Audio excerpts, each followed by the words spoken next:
guys, we're creeping closer and closer to this big week one game we've got to take. Kick off the NFL season. People like you and me, we wait for this thing all year, and it's almost here. So it's getting real close. There's still a lot of questions, I think, that are out there that need to be answered before you get to the season. And then the season's going to start actually verifying things. So on the Twitter or the X, there was a little thing going around, and I thought it was really interesting. And it drove me to do some studies, and I learned a lot. Was last year's DB group better than this year's, or vice versa? So that's going to be today's podcast. I'm going to dig into that. I'm a little mellow yellow today. I've been hitting the weights and not sleep. I keep waking up at like 3, 4 o'clock in the morning. I think like stupid football questions. I don't know, ridiculous. So I'm just, I don't know if I'm going to have my normal juice, you know. My kids will even say, "What's Dad? Why are you so calm?" I said, "I don't know. I'm tired, old. I got you to deal with." Anyway, so I got a good graphic. I put together the information. I'm going to show you what I'm seeing, but you'll have a lot of real good information that you can make your own evaluation. And that's important to me, okay, is that you guys, you get my evaluation, but then you have the information to make your own. Because as much as I want to be, I'm not always right. So that's going to be it for today. The live is going to be on Friday at 10 p.m. Eastern time. I got to send out the email so you guys out there to let you know who's going to come or not. But we're going to talk about the 2 games, Thursday and Friday, and obviously focusing on the Dolphins. So come check me out there. Still doing the Twitter X thing like I talked about. Curtis at Fins News 1. Check me out there. And then Scott and I are going to film the podcast tomorrow about these analytics that he and I are building. And I'm going to get and present that in a couple of days before the season starts. I think it's good. I think you're going to enjoy it. And then tomorrow, Derek, the first guy to support me on the membership thing, he said, "Curtis, you got this Driscoll got cut, and you got Maya who he kept. Can I see some film on that?" So Derek, you're the man. You've been very kind and very supportive. So I'm going to have that for you tomorrow too. So I'm going to work my little tuchus off way into the wee hours of the night, and I'll have that stuff for you tomorrow. The analytics thing a couple of days after. Anyway, so that's the whole kit and caboodle here. Let's dig into this cornerback group. But before I do that, guys, the likes and subscribes, the comments and the views, all that stuff feeds this voracious algorithm gods. And without it, I don't stay in business. My sponsors don't keep me. So all the stuff you guys have been doing, it's been tremendous. I even had one guy ask me to go on the Twitter X Speak Talk thing. It was tremendous. I saw so many people there. And they said they listened to me, and I'm blown away anytime anybody says that. I know I have value, but it's still shocking every time. It's really humbling when that happens. So you guys have been doing a phenomenal job, so I want to give you a shout-out, and a shout-out to Ace Bread, my sponsor, because without the 2 of you, this show ain't going down. Ace Per Head's betting software is the premier white label platform for bookies to manage their players and grow their sportsbook operation. Click the link in the description below to get set up in minutes. Ask for the Curtis promo and get a special introductory discount. You see my mug all the time on this thing, and I get nervous when I do that. So I like putting these graphics up. I've been working on putting the graphics on the side so you can see me do my monkey thing and the graphics. This one's so big, it's going to take up the whole thing. So I'm going to let it run for a real long time. You're not going to see my little antics over here and whatever else. But there's a lot of data here, guys, that you can sit down and parse on your own if interested. It's an accumulation. There's a small section of PFF grades, but the majority of the stuff is just raw data. Okay. And so I'm going to go through this year and last year's secondary group, and we can work it out together. So before I get into it, though, a major portion, obviously, last year, Ramsey went down. He had major surgery, didn't come back till past the first third of the season. Then he had to get a couple of games of acclimation. But this year, he is nicked. It's a little concerning, but he's starting out week 1. And so it's a race. We won't know to the end of the season. And there's a lot of things to pull together. Last year we had an unbelievable a franchise record number of sacks. That alters what the DBs have to do. It supports them. Will we get that support or more this year? There's so many things to track this thing. I don't think you can really say definitively anything. But the fact that Ramsey is starting off healthy is a good thing. He missed 7 games last year. So anyway, here's the graphique, the image, as I like to say. Look, you got Holland, Bonner, Ramsey, Kohu, and they're about to need him. You got him on a practice squad.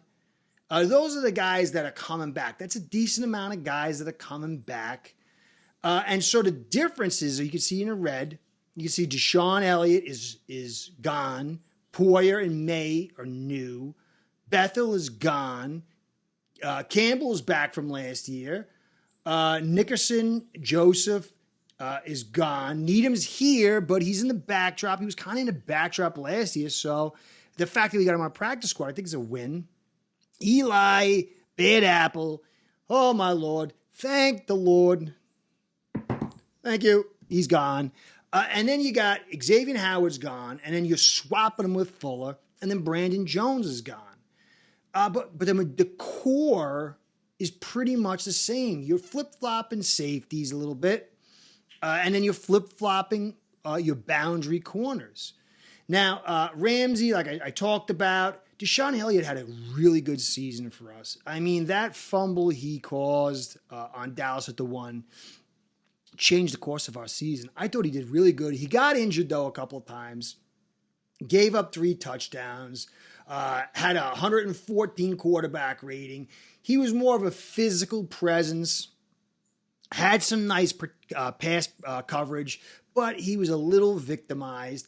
I definitely think Jordan Poyer is a huge upgrade. You can see the TD difference. You can see the NFL coverage difference. I'll tell you what some of these things you don't know mean. So you can see down at the bottom here, maybe I won't put it on screen. It might be too much for you to view. But STGT is coverage snaps per target. And what that really says is when you focus on that one, it says, hey, you know what? The quarterback and the offensive coordinator, they try to go through you if it's a lower number. That means, lower number of snaps, they're targeting you. Okay? The higher the number, the less they are testing you. And then S reception is the amount of snaps per reception. Obviously, the higher is the better and lower is the lower. If it's 1-for-1, it means they're throwing at you and you're letting up the reception. Okay? So these are really good numbers to kind of get how they're viewed and how they've performed. I think they're very critical numbers. It all becomes a soup. But Deshaun Elliott, he had high targets, so he wasn't really targeted a lot. He didn't really give up a lot of receptions, but he did give the TDs, and he had a pretty solid average depth of target. So I think he did a pretty good job, but in a couple of key occasions, and when he was targeted, he gave up the 3 touchdowns, and he gave up a high completion percentage. But you can see Poyer was tested some more, and it was some more receptions, but the yards, the average ADOT was lower. And so when you target somebody in a lower area, it says a lot of stuff. It's generally a little bit easier the shorter the space. When it goes on longer and higher number, that can mean that the pressure's not getting there. You've been asked to do a bigger job. It's not always a 1-for-1. But you can see that the yards per reception between the two, 13 for Elliott and 10 for Poyer. So I think overall, though, Poyer is just a better player. He's a higher-end player. He's a higher impact player. He's had a better career. They were sort of similar, but I think as long as he can stay healthy, he's a bonus for us. Then we brought May in. I would say Poyer is an advantage over Elliott. But then we brought May in, and I think he's less than Brandon Jones. Brandon Jones is at the bottom. He was only tested 4.7 yards.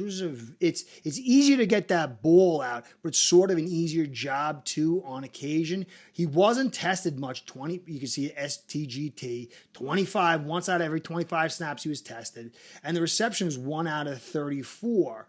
So he only gave up 41 yards. So he was put into certain roles that weren't really highly tested areas, and he wasn't really tested. But in that area, he only gave a 68.9 NFL quarterback rating, which is good. So I think he's a better player. He's a better player for us. Bethel being gone is a bonus for us. Now, Kohu. That Dolphins realtor asked me. I'm going to answer it in Twitter in a little bit. But Kader Kohu, I love the guy. He said last year, hey, look, it was me. I was missing small things. And I had a good year the year before, although I had said mid to late clock, and man, he struggled. He struggled this year, mid to late clock, but there was some mental errors that went on. Not just with him. He was one of the only ones who actually admitted it. The rest of the people blamed Fangio. Not to say Fangio was the greatest thing since sliced bread, but you could see there's a lot of player-driven failure, and it wasn't just Kohu. I think this system is a lot easier. It's not going to be as complex. The smaller things are going to matter, but they're not going to be as big, those smaller things, because of how intellectually driven last year's system is compared to this year. I think he's going to do good. The 132.6 is not good. He was targeted 7-0, so every 7 cover snaps, he was targeted, and he gave up 8.5. He did struggle. He gave up 721 yards. But there's a lot that goes into that. And I think that he's going to do a better job. And if he wasn't, he would have been out of here. So Weaver identified his quality. He kind of changed the way he did things, intellectually talked about that. You can see he even looks better in shape. I think he's going to have a good season. I think he's a good player for us. Campbell, you can see here, it's kind of the same back and forth. I'm not going to get that. Nickerson, Joseph, gone. Needham's on the practice squad, so you can bring him in when you want. He kind of struggled. But then really it comes down to finally Howard versus Kendall Fuller. Now, this is very difficult to process as a clear-cut advantage. Howard is the better player, 100%, but when healthy. And that's not a lot. And I'm going to show you that is a reality, okay? Now, Kendall Fuller is a pretty darn good player. He's played 1,000 snaps the last 3 years. He had a little bit of in and out early on, but the last 3 years, he has been, without a doubt, consistent. He missed 2 games last year, but he still notched a ton of snaps. Howard had 13, you can see in the game number. And you can see the PFF grade. You might agree, you might not. But look at the pens. Howard had 7 penalties, 2 were accepted, and Fuller had 2 and 1. But then you go the reception percentage, pretty close, 62, 65, but it goes to Howard. Yards, that's a wash. Yards per reception, 10 and 11.4. It's close. I mean, you could say that's now good for Howard. He kind of lost that, but it's sort of close. And there's reasons for that. Average depth of target was a little bit different. So they were targeting Fuller's responsibilities when he was targeted was a little bit shorter. Howard was asked to play a little bit higher, and some of that could have been too. We lost some of our pass rush at the end of the year. We can't really factor that out. And then you go F1 percentage, forced incompletions, and Howard had 16, which was a ton. And when Howard's healthy and he can pop and not hobble, and he is unbelievable. And still, for him to get 16 with what he was playing on with the nagging injuries is tremendous. But Fuller was no joke with 11. Pass breakups, 8 and 5. Howard still got that. Howard is so crafty. Ints 1 and 2. It's not a big difference. It's kind of like sort of in the general area. TDs, and this is where Fuller had a big problem, 6 versus 2. You can see the NFL average, 101 for Fuller, and then 86.7 for Howard. And you can see the targets, though. Fuller was targeted less. He allowed a few less completions.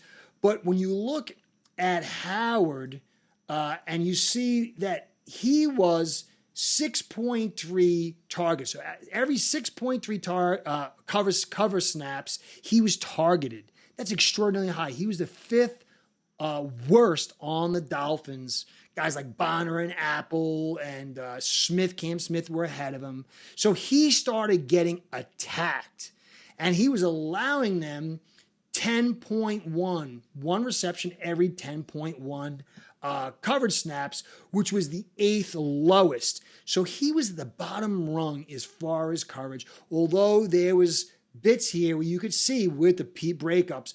But if you watch his season, he was healthy, got a little dinged in preseason, but came back looking pretty healthy, played really well, then started getting dinged, and you could see his health drop, and then he started giving stuff up. Coordinators saw it on film, quarterbacks saw it on film, and they began to attack him. So for me, it's can Ramsey stay healthy?